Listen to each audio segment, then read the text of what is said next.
Good morning mga kabahay and welcome back po dito sa aking YouTube channel. So dito ako ngayon sa San Francisco Heights sa may Calamba, Laguna para ipakita sa inyo ang isa sa mga model unit na ino-offer nila dito sa project na to. So ayan po, nasa harapan natin. By the way, ako pala si Chad Ricafort sa Poco Real Estate Broker at nanonood po kayo ngayon ng aking house tour for Sabana Single Detached. Okay. So si Sabana Single Detached ay merong minimum lot area na 110 square meter in a floor area of 80 square meter. So, 4 bedrooms, 2 toilet and bath with a complete turnover and available through bank financing. So, ito papasukin natin. Ito yung kanya actual turnover. And aside dito sa kulay na to, may iba pa silang kulay na available. Pero depende po sa location po ng unit. Ano? So, pwede mo panoorin yung iba kong video ng mga unit dito sa San Francisco Heights. Sorry, medyo na bubulol-bulol. Para makita niyo iba pang kulay na available. So, okay. So, ikutan muna po natin yung property. So, since single detached siya, bawat space ng bahay, may mga setback ka pa. Bawat side ng bahay, may mga setback ka pa.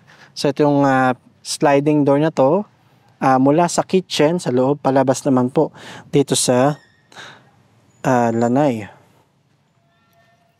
Sa likod, meron ka pa rin pong 2 meter na setback. So, yung mga pintuang ginamit nila, so, mga steel door po lahat yan, pati itong nasa likod, at saka po yung nasa main door. Okay? So, ito palang kanilang actual turnover. So, may dalawang klase sila. Meron silang eco and value.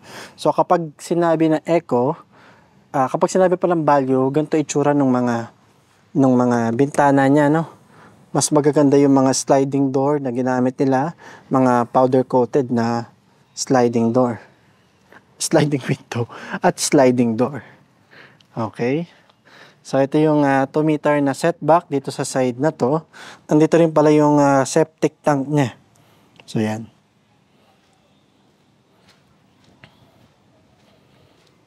Okay? So ang difference pa kapag po single, kapag po value, mas maganda yung mga bintana at saka yung kanyang mga gutter, mas maganda po yung ginamit. Mas may design. Okay. And then yung mga porch niya, katulad nito, naka-tiles na po siya. Hindi katulad kapag po eco lang, plain cement lang po yan. Okay? So, ito yung kanyang living area. Okay, so naka-tiles po siya ng 30 by 30 ceramic. Okay. And then, yung kanyang kisame, ayan pa. Kita mo pa yung mga slab, pero maganda na rin naman tignan. So, yung kanyang living area, hindi lang natin makita kung gaano kalaki, pero kasi wala pong mga gamit, pero para sa akin po maluwag or saktong-sakto talaga yung space niya. So ito naman yung kanyang dining and kitchen area. So ito pang pinagkaiba kapag po value, maganda yung kanyang tiles sa countertop and yung kanyang sink, mas maganda rin yung kanyang mga cabinet dito. And yung pa po, may mga baseboard pa siya. So ito, tulad nito, may mga baseboard siya. So kasama po yan kapag turn over po sa value. Okay? So dito naman tayo sa common toilet and bath. Dito sa ground floor. Okay. So, actual turnover ng lavatory and toilet. So, pasukin natin yung kanyang shower area. So, saktong-sakto po yung laki. Hindi nga lang masyadong maluwag.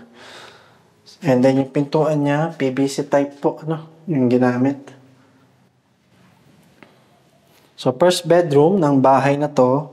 So, kung meron tayong mga kasama sa bahay na medyo nahihirapan na po umakyat sa second floor, tamang-tama po ang kwarto na ito.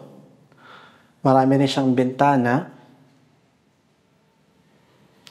And bago umakyat ng second floor, meron ka pang malaking space dito for storage area.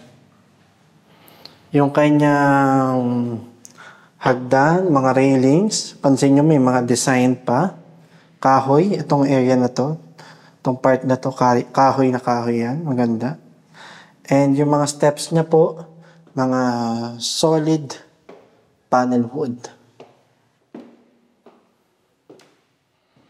Okay. So, dito sa hagdan niya, meron kang malaking bintana para magkaroon ka ng magandang lightings. Yung hagdan niya, maluluwag naman. Kahit magsabay kayo ng akyat dito sa hagdan, maluwag pa rin naman po, no? Sa second floor, naka-vinyl planks po siya. Pag iakyat po ninyo dito, papansin nyo yan.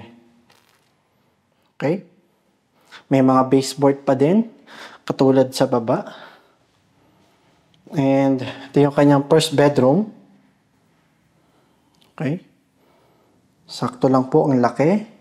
I think single size bed ang ideal para sa kwarto na to. Pero marami siyang bintana, malalaking bintana niya. Kaya magandang ventilation at saka lightings. Yung mga kwarto niya, ganito po yung actual turnover ng mga pintuan. Okay. So, next po, second bedroom. So, ito medyo mas malaki. Kung mga double size bed, walang problema. Kasyang-kasya po dito. Meron ka pa ring space dito for built-in cabinet. Yung headboard mo, pwede mong ilagay dito. Meron ka pa ring space, or butas na pala, for window type aircon. So, yan po, may butas yung area na yan. So, ito naman, yung master bedroom. Okay.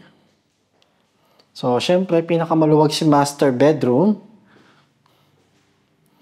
Kung mga queen size bed, kasyang-kasya pa din. Siguro dito na lang sa area na to, dito mo ilalagay yung built-in cabinet mo.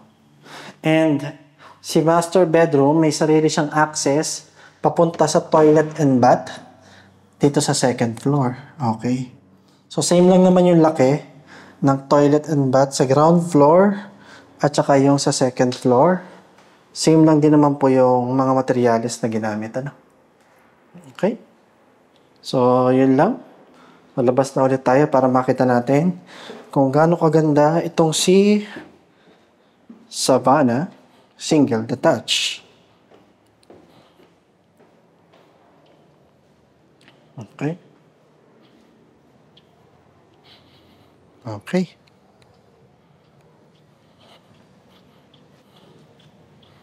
Okay. So, yan po. Si Savannah Single Detached. So, kung gusto niyo po makita ang sample computation niya, check nyo na po yung description ng video na to. Nag-iwan na po ako ng mga sample computation doon at saka po ng aking contact details. Sa mga amenity, wala pa man sa ngayon, pero magkakaroon po sila ng basketball court, clubhouse, at swimming pool. Sa accessibility naman going sa Manila, pwede po kayong gumamit ng South Luzon Expressway via Mayapa exit. Okay? And mula dito sa San Francisco Heights, I think mga 15 minutes drive bago ka makarating sa Mayapa exit. Sa mga malapit na establishment, pinakamalapit po na mall ay iMall. Kung gusto niyo pong medyo magpunta pa sa ibang mall, pwede po yung Checkpoint Mall or SMCT Calamba. Sa mga school naman, may mga public school na malapit dito, elementary, high school. Kung college naman, Perpetual and Don Bosco. So yun po, no? Sa mga hospital naman, alam ko may malapit ding hospital dito. Siguro mga 15 minutes drive, nandun na kayo sa hospital na yun. Okay? So, kung nagustuhan niyo po ang video nito, please paki-share, paki-like at mag-subscribe na rin po kayo dito sa aking YouTube channel para ma-notify kayo pag may mga bago akong videos. At kung interested na po kayo mag-reserve sa bawat property na in-offer ko, mag-reserve na kayo. Dahil ang property, patagal ng patagal, pamahal ng pamahal, palayo ng palayo. Yun lang po at maraming salamat.